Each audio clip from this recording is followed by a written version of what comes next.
I see you as literally in that juxtaposition, right? Because you've got the older generation, the old codgers like me, but boomers. then the boomers, and then you've got the younger generation coming up, and so you're kind of in the middle, and it's a wonderful position to be in because you can influence both sides, right? You and I are having a talk, but you would just as well appeal to my kids, right? Who would think, oh yeah, she's in touch with what's going on.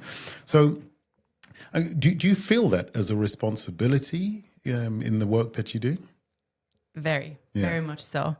I would actually refer myself a couple of times in conversations to being part of like a bridge generation. Yeah. Because I'm like at the end of the millennial generation, I would say. Yeah. And not really Gen Z. Yeah. Yeah. And my parents are the boomer generation.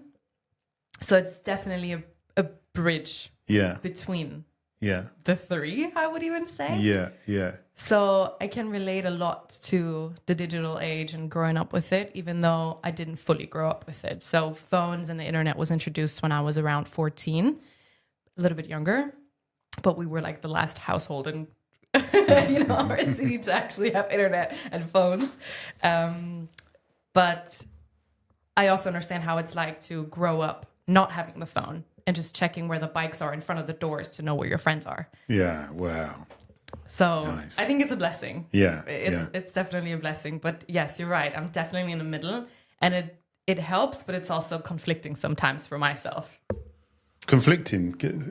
Expand on that. What do you mean by that? Because I can get where boomer generations have not been having access to that realm of going to therapy. And, it's something that is what's wrong with you. But then there's the other aspect. I mean, I guess you can probably, speak on that more. But then now there's a lot of different challenges placed upon the new generation that has somehow been manufactured and created by the previous generations. Wow. And they're being told they're fragile. I'm referring to, for example, the social media issue, right? Like, the younger generation has been brought into this madness, but we're not skilled with handling all this information that's bombarding us. So now the older generation seems, or I've heard it many times, like, oh my goodness, the younger generation is so fragile. Yeah. Okay, so now I'm here in the middle. I can understand why people have less or a smaller skill set for dealing with all that information bombarding. But I can also understand why boomers would say, oh my God, you're fragile. Yeah, yeah.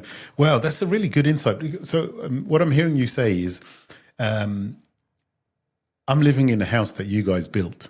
And now you guys are complaining that this doesn't work, and you sound like a bunch of whingers. But actually, I'm living in a house that you built, and you're forcing me to live in there. And so that I think that does create a deeper level of responsibility for you, because you're in the middle, to be able to almost be like a translator, right? Between the two, because you are right. I mean, there's a big narrative that the younger generation are seen as maybe always complaining, a bit weak. They haven't really had to suffer, and they get things easy. There is that narrative. And then there's the opposing narrative that the older generation, they just don't understand. And actually all the crap that we're dealing with is a result of the largesse and the excess that you guys created. How do we fix that? Dialogue. I think a lot more dialogue, like the one that we are having right now. Yeah. It's a slow process. It's nothing that's fixable instantly. I think it happens over time, but definitely more dialogue. And that is where emotional intelligence comes into play. Yeah. What type of conversations are we having? What type of questions are we asking? Do they really give us the answers that would help us move the needle? How courageous are we in our approach to bridge generations, and how can we actually learn from each other?